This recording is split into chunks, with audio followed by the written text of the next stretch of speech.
SNS나 건강방송 같은 걸 보게 되면 해독 주스 많이 나오죠. 또 생과일 주스 정말 많이 나오죠. 공복에 한 잔이면 몸이 맑아진다.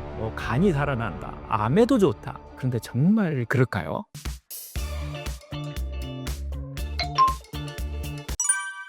암 환자 해독 주스 어떻게 먹어야 좋을까요?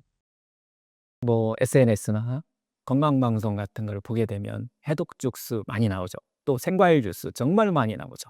공복에 한 잔이면 몸이 맑아진다.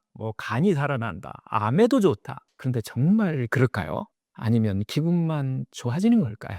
오늘은 이걸 감정이 아니라 좀 의학적인 원리와 100년 넘은 어떤 자연의학의 어떤 전통, 그리고 저희 임상 어떤 경험과 이 세 가지로 한번 정리해 보겠습니다. 사실 해독 주스는 요즘 갑자기 나온 개념이 아닙니다. 100년 전부터 있었습니다. 서양에서는 거순요법, 동양에서는 니시요법이 바로 그런 것들이죠. 이 둘은 접근 방식이 조금 다릅니다. 거순요법은 사과 당근 주스와 과일 주스를 중심으로 해서 해독을 강조합니다. 수분이 풍부한 과일 주스로 간 해독을 좀 자극하고 몸을 비우는 데 초점을 둔 것입니다. 반면에 니시요법은 잎채소 5가지 이상, 뿌리채소 3가지 이상의 진익이거나 녹즙을 중심으로 해서 세포를 다시 짓는 영양 밀도에 집중합니다. 니시요법은 주로 채소를 사용하고 과일은 맛을 내는 그 양념 정도로만 사용합니다. 거스는 그래서 비움 중심, 니시는 재건 중심이라고 얘기를 하죠. 둘 다 맞습니다. 다만 상황과 목적이 다를 뿐입니다. 자연학은 해독 주스가 좋으냐 나쁘냐가 아닙니다. 지금 내 몸은 비워야 할 때인가 아니면 재건해야 할 때인가를 아는 겁니다. 예를 들어서 항암 중이라며 이미 체력이 많이 떨어져 있을 수 있습니다. 그때 과일 주스를 과하게 마시면 혈당이 급격히 오를 수 있습니다. 우리가 약한 상태에서 생채소를 바로 먹으면 탈이 날 수 있습니다. 그래서 자연의학은 무조건 좋다라고 하지 않습니다. 궤양이 있거나 소화력이 약하면은 즙을 내서 먹는 겁니다. 이때 녹즙을 먹죠. 좀 회복이 되면은 좀 믹서기로 갈거나 진익여서 또 스무디로 먹을 수 있습니다. 더 좋아지면 생채소 그대로 이렇게 단계를 밟습니다. 주스는 치료가 아니라 하나의 과정입니다. 의학적으로 이 생채소와 생과일이 주목받는 이유는 분명합니다. 이 속에는 비타민C, 베타카로틴, 플라보노이드, 폴리페놀, 이 항산화 성분들은 활성산소를 줄이게 되고 염증 신호를 낮추는데 상당히 도움을 줍니다. 특히 이 십자화과 채소라고 하는 것들은 간의 해독 효소를 자극하는 것으로 널리 알려져 있습니다. 그래서 먹을 수만 있다면 해독과 치유에 도움이 되는 것은 확실합니다. 실제로 생채소 중심 식단 전환 후에 간 수치가 개선되고 염증이 감소되고 혈압이 안정되는 이런 것들이 보고된 연구들이 상당히 많이 있습니다. 즉 단순한 기분 효과만은 아니라는 것입니다. 많은 임상 연구들은 일관되게 이렇게 말합니다. 채소 섭취가 증가하면 암 위험이 감소한다. 식이섬유가 풍부한 것이 증가하면 장내 환경이 개선된다. 통째로 섭취가 훨씬 더 유리하다. 즉 주스 자체의 효과라기보다 식이섬유 포함된 전체 식품이 더 유리하다는 것입니다. 자연은 갈아서 먹으라고 이렇게 설계하지는 않았습니다. 씹도록 설계되어 있죠. 제가 임상에서 느끼는 것은 그래서 이겁니다. 해독 주스는 몸을 깨우는 신호일 수 있습니다. 하지만 해독은 비우는 일이고 재건은 채우는 일입니다.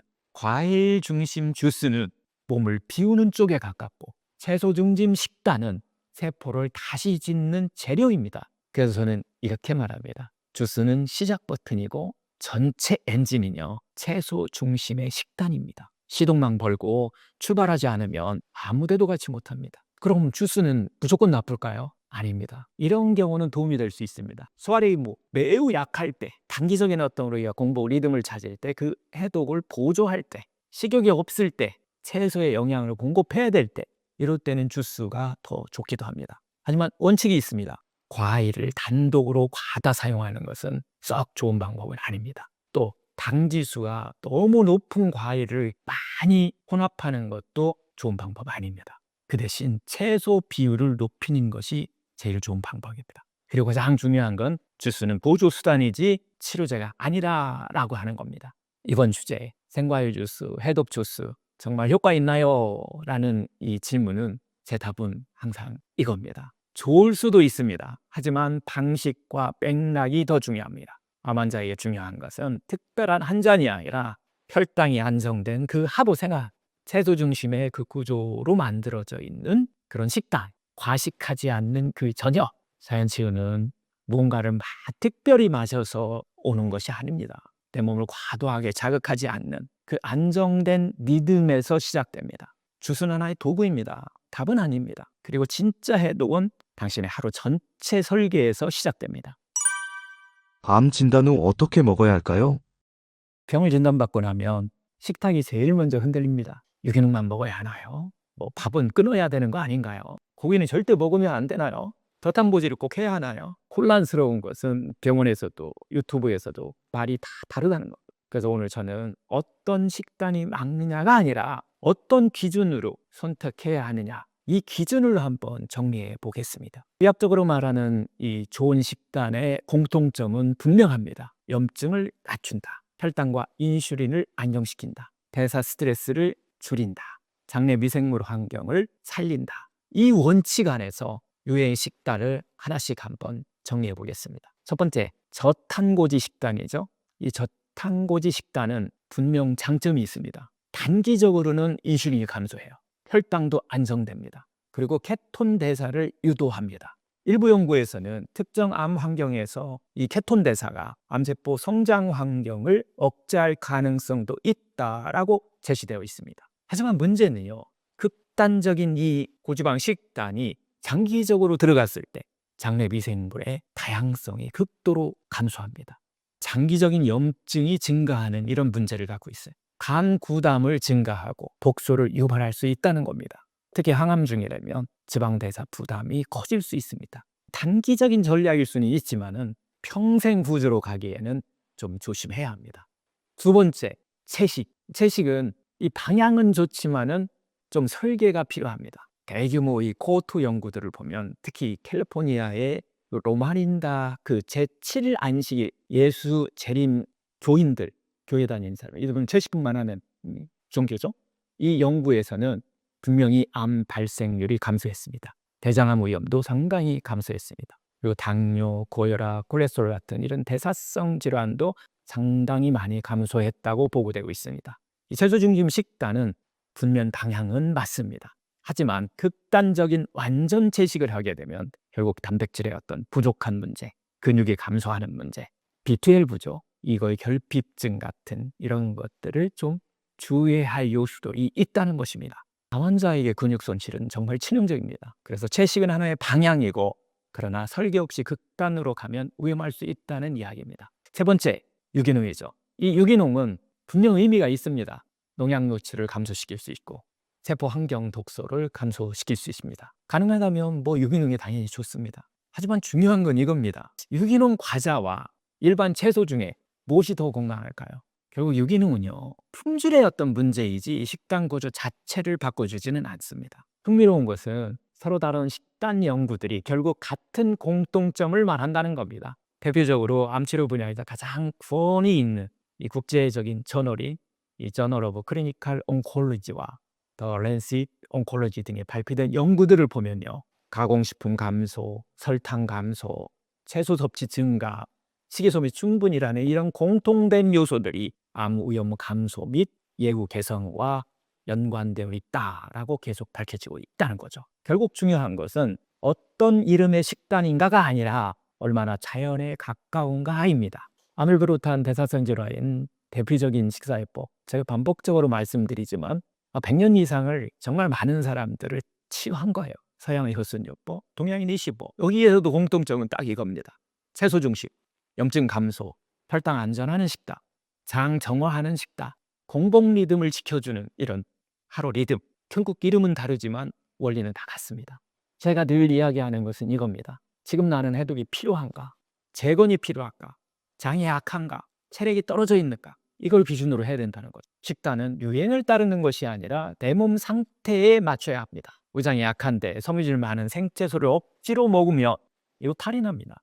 그래서 섬유소를 제가 녹즙으로 먹거나 믹서기에 갈거나 진리겨 먹거나, 건강해지면 생채소 그대로 먹거나, 위장의 상태에 따라서 단계를 받는 것입니다. 자연의 약은 극단이 아니라 하나의 조절입니다.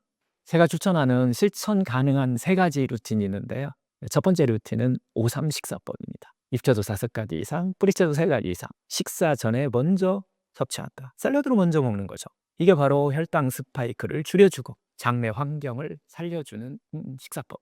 이 기본이 무너지게 되면 어떤 식당도 무용지물이 될 수 있습니다. 둘째는 해독 방해 음식을 우리가 제거해 주는 거야. 흰 밀가루, 흰설탕, 가공육, 튀김, 초가공 식품들. 이것이 염증과 당독소의 핵심이기 때문에 이걸 좀 줄여주는 겁니다. 셋째는 장과 간이 좀 쉬는 구조를 만들어줍니다. 하루 2끼만 먹으면 되든가 14시간에서 16시간을 공복을 유지해 준다든가 저녁 야식을 금지하고 저녁을 과하게 먹지 않는다든가 이 구조가 만들어지면 자가포식과 간 해독이 자연스럽게 작동합니다. 결국 유기농, 채식, 저탄고지 어떻게 보면 답은 단순합니다. 이름을 고르지 말고 원칙을 고르세요. 자연에 가까운 식재료, 채소 중심의 구조, 혈당의 안정, 장내 환경 회복 이것이 어떤 이름보다 강한 기준입니다. 치유는 유행을 따를 때가 아니라 자연의 섭리를 따를 때 시작됩니다. 환자, 부정적인 감정을 어떻게 다뤄야 하나요? 부정적 감정과 대화한다고 하는 이런 뜻은 어떻게 보면 똑같은 암을 진단받고 어떻게 암을 똑같이 치료했는데 어떤 사람은 점점 좋아져서 살고 어떤 사람은 점점 나빠져서 죽음에 이르는지에 대해서 계속 연구가 이루어지고 있는 거예요. 그 원인을 보니까 암을 치료하는 환자의 마음과 관계에 있다라고 하는 것이 이건 이제 보편적으로 밝혀진 내용들인데요. 그때 암 진단 후에 올라오는 이 부정적 감정, 두려움, 불안, 절망감, 우울감 같은 이런 감정이 암세포의 성장과 재발에 큰 영향을 미치고 있다라고 하는 것이 밝혀졌다고 그랬죠. 이 원인이 밝혀진 이후에 이 부정적 감정을 없애기 위한 정말 다양한 연구가 이루어지고 있어요. 그 연구를 한 대표적인 의사가 미국에 있는 오리건주 대학병원의 암센터에 근무하는 종양방사선과 전문의인 칼 사이먼튼 박사라고 하는데요. 이분이 이제 부정적 감정을 해소하는 방법을 최초로 이제 발견하신 거예요. 그래서 이것을 우리는 제3의 길이다라고 얘기해요. 부정적 감정을 해소하는 새로운 길이 있다라고 이렇게 표현을 하고 계시는데요. 우리가 지금까지는 어떤 불안하거나 할 때 불안해하거나 침울해져 있으면 안 된다라거나 아니면 부정적 감정을 가져서는 안 된다라는 식으로 내 안 깊숙이에서 올라오는 이런 부정적 감정을 꾹꾹 참고 해소하려 했다는 거예요. 그러나 이 불안하거나 침울해져서는 안 된다라고 하는 그렇게 마음 먹는다고 해서 우리 마음이 그렇게 침울해지지 않을 만큼 인간은 그렇게 단순하지 않다는 거예요. 이런 행동은 오히려 역효과를 가져올 뿐이라는 거죠. 우리가 살다 보면요, 정말 별의별 일들이 다 벌어지는데요. 때로는 정말 바람직하지 않은 일들도 생기기 마련입니다. 이럴 때 침울해진다거나 괴로워하는 부정적 감정을 가지게 되는 것은 어떻게 보면 너무나 당연한 일이에요. 이런 것을 갖는 것이 건강한 마음 생태라고 이렇게 말할 수가 있다는 거예요. 우리가 스트레스 받지 말아야지. 부정적인 것을 갖다 생각하면 안 된다고 막 이렇게 생각하는 순간 스트레스 수치는 더 올라간다는 거죠. 그래서 암 환자의 심리를 치유하는 이 종양심리 전문의들이 이 부정적 감정과 대화하는 방법을 이제 제시를 하게 된 거예요. 그래서 부정적 감정과 대화한다는 것은 암을 진단받은 후에 특히 잘 나타나는 이 두려움이라든가 불안이라든가 절망감, 우울감 같은 부정적 감정을 억누르는 게 아니고 이것을 수용하고 이해하는 이런 노력을 의미한다고 이야기 드릴 수 있어요. 결국은 이 부정적 감정은 일시적으로 자고 나면 잊어버리던지 또는 며칠 지나면 그냥 잊어버리는 것이라면은 이거 문제될 게 하나도 없다는 거예요. 문제는 그것을 오랜 시간에 걸쳐 질질 끌고 있는 경우에 몸에 해를 끼치게 된다는 것의 문제예요. 예를 들면 마음이 불안해서 너무 불안해서 너무 가득 차서 잠을 잘 수 없다든지 걱정되는 게 있어서 일에 손에 잡히지 않는다든가 아니면 친구와 대화를 나누어도 대화 내용이 귀에 잘 들어오지 않는다든가 이런 상태라면 부정적 감정이 자신의 생활에 지장을 주고 있는 것이 확실하다는 거예요. 이럴 때 이거 생각해서는 안 돼 라고 하는 대신에 대체 어떤 생각에 사로잡혀서 내가 이러고 있는 것일까 하고 자기 자신을 한 번만 되돌아보면은 그 원인을 쉽게 발견할 수 있다는 거예요. 그래서 부정적 감정과 대화한다는 의미는 첫 번째로 무엇을 생각하고 있기에 그런 부정적 감정이 끌어오르는 것인지 자신의 내면의 세계와 대화를 하는 것입니다. 이 감정이 왜 생겼을까? 한번 알아보는 거예요. 두려움이 올라오는 것은 혹시 치료가 성공할지에 대한 어떤 불확실성과 죽음에 대한 어떤 본능적 공포에서 비롯된 것인지를 우리는 한번 찾아보셔야 된다는 거예요. 이런 감정을 알아차리는 것만으로도 자기 이해가 깊어지면서 해소될 수가 있다는 거예요. 예를 들면 이 수술이나 항암 치료 전에 제대로 잠이 들지 못한다면 내 내면에서 혹시 수술이나 항암이 잘못되지는 않을까? 또 혹은 치료가 나를 점점 막 정말 망치는 것은 아닐까라고 하는 이 부정적인 생각이 있는지 살펴봐야 한다는 거예요. 결국 이 부정적 생각이 불안과 두려움과 분노 같은 이런 부정적 감정을 만든다는 거죠. 문제는요, 이 두려움이나 불안이나 절망감, 우울감 같은 이런 부정적 감정을 가지고 있는 것이 아니에요. 그것을 질질 끄는 것이라는 것이 문제가 되는 거예요. 두려움, 불안, 절망감, 우울감, 이런 분노와 원망 같은 이런 부정적 감정을 갖고 있더라도 그게 일시적이어서 자고 나면은 쫙 잃어버린다든가 며칠 지나면 잃어버린다면 아무런 문제가 되지 않는다는 거예요. 하지만 이 부정적 감정이 오랜 시간이 걸쳐서 계속 질질 끌게 되면 정말 몸에 많은 해를 끼치기 시작한다는 것이죠. 부정적 감정과 대화한다는 두 번째는 이걸 한번 좀 찾아보실 필요가 있어요. 이 감정이 나에게 무엇을 말해주고 있는 것일까? 라고 하는 것을 한번 또 찾아보시는 거예요. 앞으로 있을 치료 과정에 대해서 하나의 준비가 필요하다라고 하는 징후일 수가 있다는 거예요. 특히 또 사랑하는 사람들과의 관계를 더 소중히 여겨야 할 필요성을 느끼게 하는 계기일 수도 있다는 거예요. 저는 이 암이라고 하는 병을 이 절벽 위에 처져 있는 이 철조망과 같다라는 얘기를 말씀을 드리는데요. 더 이상 가지 말라고 하는 하나의 메시지라고 하는 거예요. 더 이상 가지 마라. 넘어가지 마라. 지금 같은 삶을 바꾸라는 하나의 신호라고 하는 거예요. 돌아가라는 신호자는 거죠. 세 번째는 이 감정에 어떻게 대처할 수 있을까라고 하는 것을 한번 찾아보시라는 거예요. 이 암 진단 후에 이 슬픔과 두려움을 느끼는 거, 이거 매우 자연스러운 현상이라고 그랬잖아. 이것을 통해서 부정적인 감정이 올라올 수 있다는 것을 알아차리고 부정적 감정을 가져도 된다라고 하는 이 수용하는 자세가 필요해요. 그리고 알아차리고 수용한다. 이것이 바로 대화를 하는 의미이기도 하다는 거죠. 이것이 제3의 길이다. 새로운 길이라고 하는 거예요. 지금까지는 참고 어떻게 하면 막 이걸 숨길까 했었고, 또 하나의 길은 이걸 어떻게 하면 막 저기다 발산할까 막 이런 식으로 생각했는데, 이게 완전히 알아차리고 수용한다라고 하는 새로운 방법을 제시하고 있는 거예요. 결국은 이처럼 이 암 환자가 부정적 감정과 대화를 한다는 것은 감정을 그대로 느끼고 그 감정을 본질을 이해한다는 거죠. 필요한 경우에 대체 방안을 찾는 일이라는 거예요. 예를 들면 수술이나 항암이 잘못되지는 않을까, 치료가 나를 점점 망치는 것은 아닐까 하는 이런 부정적 감정이 올라오면 이것을 한번 건전한 생각으로 바꿔보는 거예요. 수술이나 항암이 아주 효과적으로 암세포에 작용한다라고 자기 스스로한테 믿는 거예요. 그리고 나에게는 암세포를 이길 수 있는 힘이 있다고 믿는 거예요. 그런 신념을 키우는 것이라는 거죠. 이렇게 생각을 바꾸는 거. 그런데 이게 참 쉽지는 않아요. 원래 이 마음의 본성이라는 게 있는데, 마음의 본성은요, 항상 가던 길로 가요. 지금 두렵고 불안하고 이러면은 미래에도 그렇다는 얘기예요. 과거에도 그랬었고, 그래서 보통 불안이나 두려움, 분노 같은 이런 부정적 감정에 쉽게 빠지는 사람은 암이라는 병이 죽음 고통이라는 그런 고정관념을 이미 갖고 있다는 거예요. 그래서 부정적 감정과 대화를 통해서 알아차리고 수용하고 건전한 생각으로 바꾸는 것이 필요하다라는 것이죠. 고정관념을 바꾸는 것, 이것을 우리는 부정적 감정과 대화한다라고 이렇게 얘기를 하는 것입니다.